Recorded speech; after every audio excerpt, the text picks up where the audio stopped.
السلام علیکم ورحمۃ اللہ وبرکاتہ۔ اعوذ باللہ من الشیطان الرجیم، بسم اللہ الرحمن الرحیم۔ وَإِذْ قَالَ إِبْرَاهِيمُ رَبِّ اجْعَلْ هَذَا بَلَدًا آمِنًا وَارْزُقْ أَهْلَهُ مِنَ الثَّمَرَاتِ مَنْ آمَنَ مِنْهُمْ بِاللَّهِ وَالْيَوْمِ الْآخِرِ قَالَ وَمَنْ كَفَرَ فَأُمَتِّعُهُ قَلِيلًا ثُمَّ أَضْطَرُّهُ إِلَى عَذَابِ النَّارِ وَبِئْسَ الْمَصِيرُ۔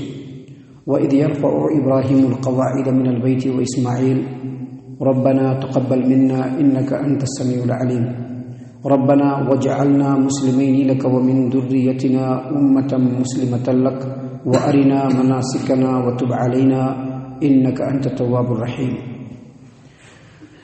محترم سامعین کرام، سورۃ البقرہ سورہ نمبر 2 اور اسی صورت سے ابھی آپ کے سامنے آیت نمبر 126، 127، 128، 126، 127، 128 یہ 3 آیات آپ کے سامنے تلاوت کی گئی۔ سامعین کرام، ان تینوں آیات کے اندر ابراہیم علیہ السلام کی کچھ دعائیں ہیں جو اللہ تبارک و تعالیٰ نے یہاں پر بیان فرمائی ہیں، اس صورت میں نازل فرمائی ہیں۔ ان دعاؤں کے اندر بڑی گہرائی ہے، بڑی گہرائی ہے۔ ان دعاؤں کے اندر ایمان والے بندوں کے لیے بہت ساری نصیحتیں ہیں۔ جو ابراہیم علیہ السلام نے دعا مانگا، اللہ کو اس قدر پسند پڑا کہ اللہ نے ان دعاؤں کو یہاں پر لوگوں کی نصیحت کے لیے بیان فرما دیا۔ اللہ تبارک و تعالیٰ نے فرمایا، وَإِذْ قَالَ إِبْرَاهِيمُ رَبِّ اجْعَلْ هَذَا بَلَدًا آمِنًا وَارْزُقْ أَهْلَهُ مِنَ الثَّمَرَاتِ مَنْ آمَنَ مِنْهُمْ بِاللَّهِ وَالْيَوْمِ الْآخِرِ۔ اس وقت کو یاد کیجئے جب ابراہیم علیہ السلام نے اللہ تبارک و تعالیٰ سے دعا کی کہ اے میرے رب، اس شہر کو امن و سکون والا بنا دے۔ کس شہر کو؟ مکہ شہر کو امن و سکون والا بنا دے۔ وَارْزُقْ أَهْلَهُ مِنَ الثَّمَرَاتِ مَنْ آمَنَ مِنْهُمْ بِاللَّهِ وَالْيَوْمِ الْآخِرِ، اور اس شہر کے جو باشندے ہیں، اس شہر کے جو رہنے والے ہیں، ان میں سے جو اللہ اور آخرت پر ایمان رکھنے والے ہیں، ان کو اے اللہ تو پھلوں کی روزی عطا فرما۔ اور پھر فرمایا، اور اس کے بعد اللہ تبارک و تعالیٰ کی دعا ہے۔ دراصل دیکھیے، اس دعا اللہ تبارک و تعالیٰ کا جواب ہے۔ اس دعا میں ابراہیم علیہ السلام نے سب سے پہلے اللہ تبارک و تعالیٰ سے جو دعا کی وہ یہ کہ ہم اپنے بیوی اور بچے کو اس شہر کے اندر بسا رہے ہیں، اللہ اس شہر کو امن و سکون والا بنا دے۔ اور اللہ تبارک و تعالیٰ نے ابراہیم خلیل اللہ علیہ السلام کی اس دعا کو قبول فرمایا۔ جب انہوں نے دعا کیا، جب سے لے کر کے نبی اکرم صلی اللہ علیہ وسلم کے زمانے تک اور وہاں سے لے کر کے اب تک اور قیامت کی صبح تک وہ جو جگہ ہوگی وہ امن و سکون والی ہوگی۔ وہاں پر بالکل امن رہے گا، سکون رہے گا، اللہ یہ کہ اللہ تبارک و تعالیٰ جب اس دنیا کو ختم کرنا چاہے گا، جب اس دنیا کو بالکل فنا کرنا چاہے گا، تو اس وقت جو حالات ہوں گے وہ ایک الگ بات ہے۔ لیکن اللہ تبارک و تعالیٰ نے ابراہیم خلیل اللہ علیہ السلام کی دعا کو قبول فرمایا اور اس مکہ شہر کو امن و سکون والا شہر بنا دیا۔ البلد الامین ہے وہ شہر، یعنی ایسا شہر جو امن و سکون والا ہے۔ اور نبی اکرم صلی اللہ علیہ وسلم نے بھی اس کی توثیق کی، اس کی تائید کی کہ اللہ تبارک و تعالیٰ نے مکہ شہر کو امن والا بنایا ہے۔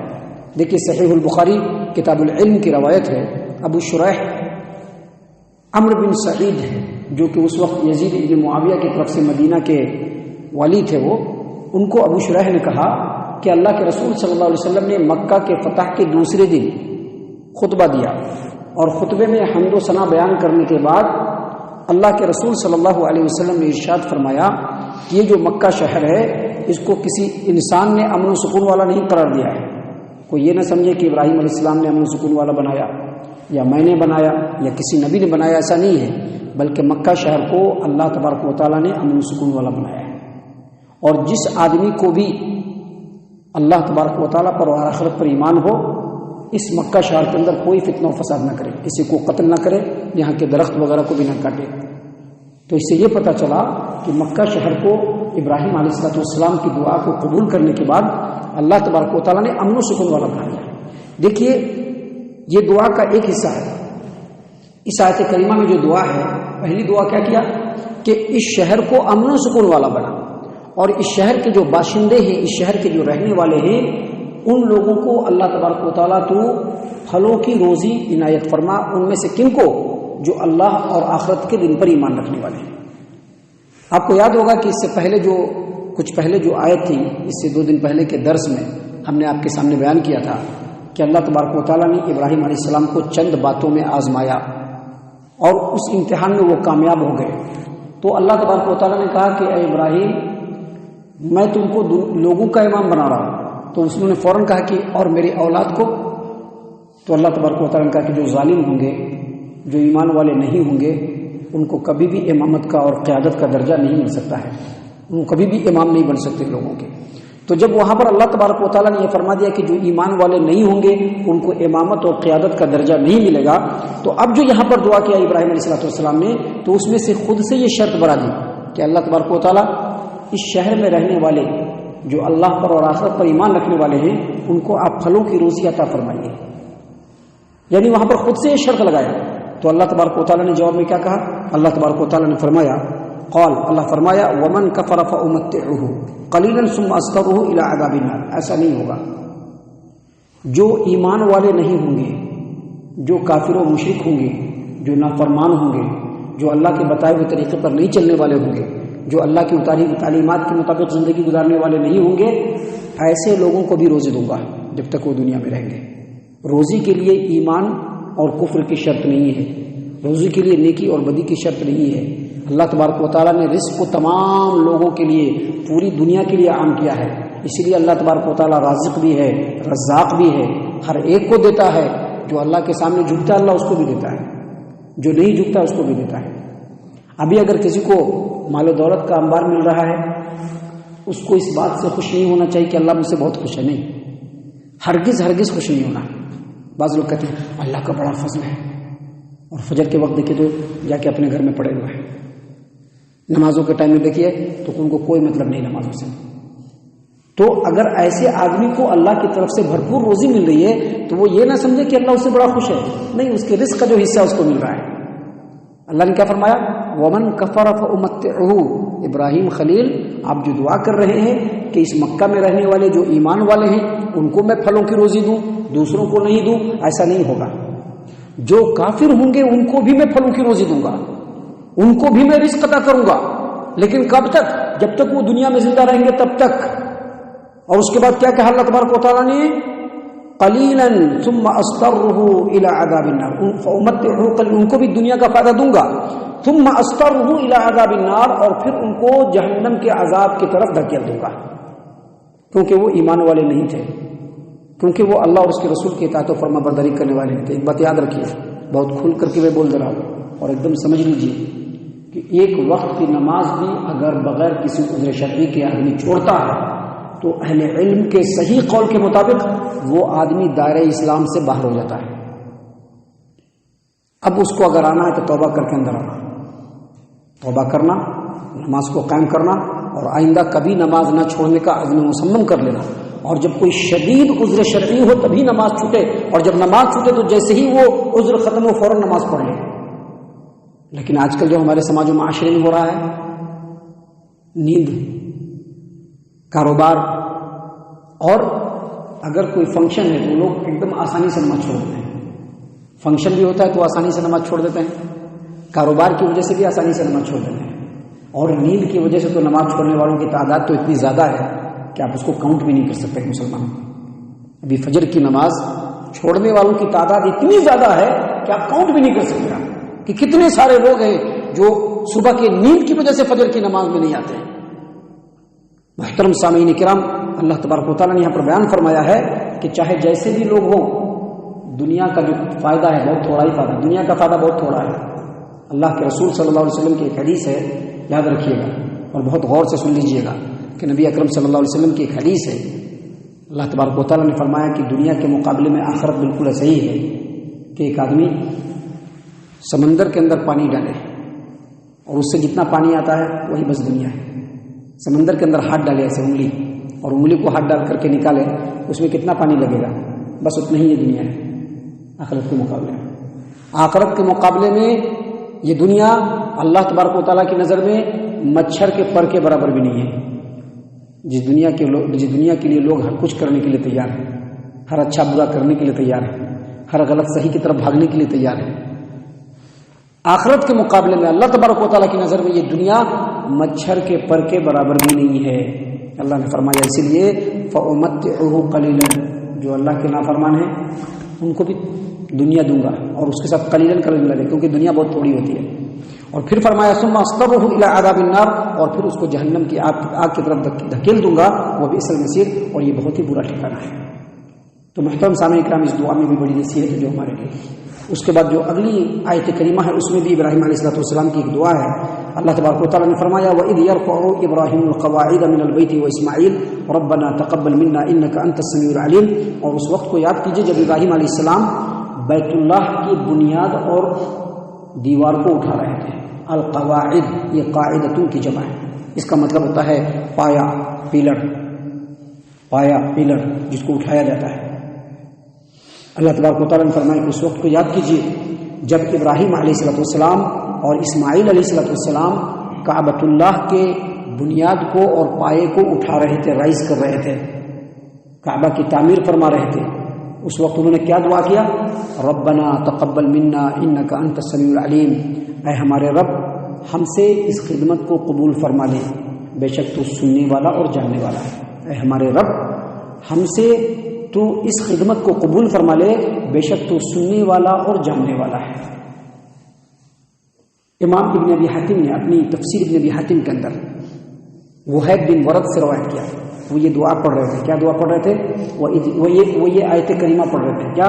وَإِذْ يَرْفَعُ إِبْرَاهِيمُ الْقَوَاعِدَ مِنَ الْبَيْتِ وَإِسْمَاعِيلُ رَبَّنَا تَقَبَّلْ مِنَّا إِنَّكَ أَنْتَ السَّمِيعُ الْعَلِيمُ. اور اس وقت کو یاد کرو جب ابراہیم علیہ السلام اور اسماعیل علیہ السلام بیت اللہ کی بنیاد اور دیوار کو اٹھا رہے تھے اور اللہ سے دعا کر رہے تھے. کیا دعا کر رہے تھے؟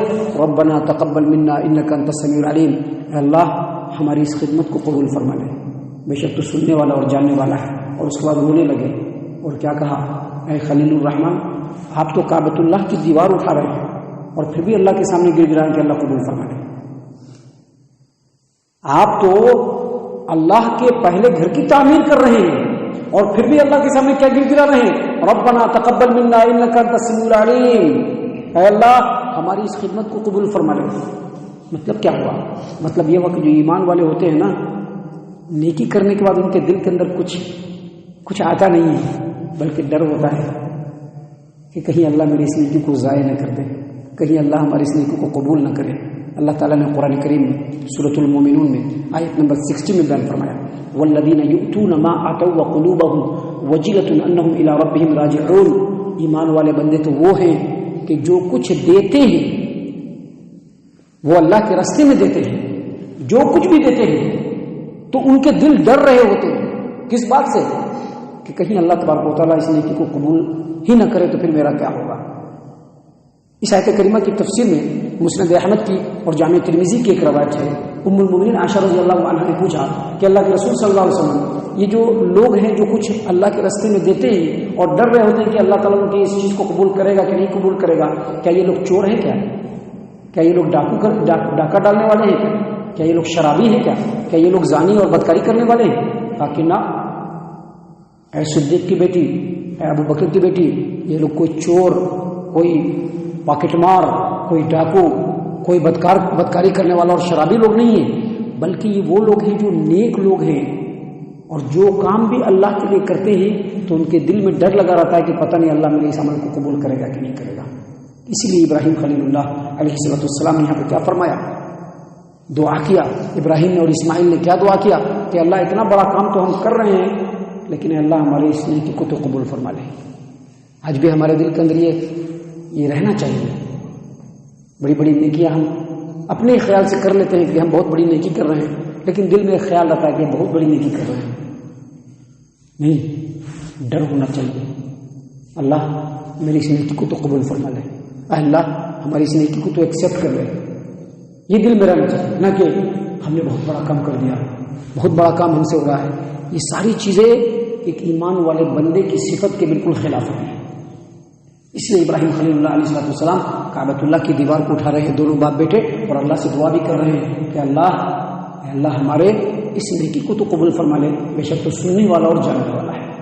اس کے بعد جو اگلی آیت کریمہ ہے اس میں بھی ابراہیم علیہ السلام نے دعا فرمایا. آیت نمبر 128 فرمایا ربنا وجعلنا مسلمین لک ومن ذریتنا امۃ مسلمۃ لک وارنا مناسکنا وتب علینا انک انت التواب الرحیم. اے ہمارے رب، ہم دونوں کو تو اپنا فرما بردار بنا لے، ہم دونوں کو تو اپنا فرما بردار بنا دے. کس کو؟ میں باپ ہوں مجھ کو بھی، اور جو میرا بیٹا ہے اس کو بھی. بات سمجھ رہے ہیں نا؟ ابھی ہم لوگ اپنے بیٹوں کو کیا کیا بننے کا سوچتے ہیں. کبھی دیکھنا ہے کہ کیا اللہ کا فرما بردار بنے میرا بیٹا کیا کرے. ہم نے کبھی ایسا سوچا ہے؟ اگر ہمارے پاس سوچنے کے لیے روم نہیں ہے تو یقیناً اس میں ہماری بہت بڑی غلطی ہے، جو ہم نے کبھی بھی ناحیے سے اپنے بچے کے بارے میں سوچا نہیں. اور اب اس روم کو حاصل کرنے کی ضرورت ہے کہ ہم وہ روم حاصل کریں کہ ہم وہاں سے اپنے بچوں کو اللہ کا فرما بردار بنا سکیں. دیکھیے کیا کہا، ربنا وجعلنا مسلمین لک، مجھ کو بھی اور میرے بیٹے اسماعیل کو بھی اپنا فرما بردار بنا لے. اور آگے کیا فرمایا، وَمِن ذُرِّيَّتِنَا أُمَّةً مُسْلِمَةً لَكَ، اور ہماری اولاد میں ایسا گروہ آئے، ایسا گروپ ہو جو اللہ کی فرما برداری کرنے والا. ابھی جو بچے ہیں ان کے بارے میں بھی سوچنا ہے کہ بچے فرما بردار بن جائیں، ہماری آنے والی نسل بھی فرما بردار رہے، اس کا بھی انتظام کر کے جانا ہے. اللہ سے دعا بھی کرنا ہے. ابراہیم نے دیکھیے نور کی سوچی، اللہ نے کیا کیا، ان کے خاندان میں ہی نبوت کو ڈال دیا ہے.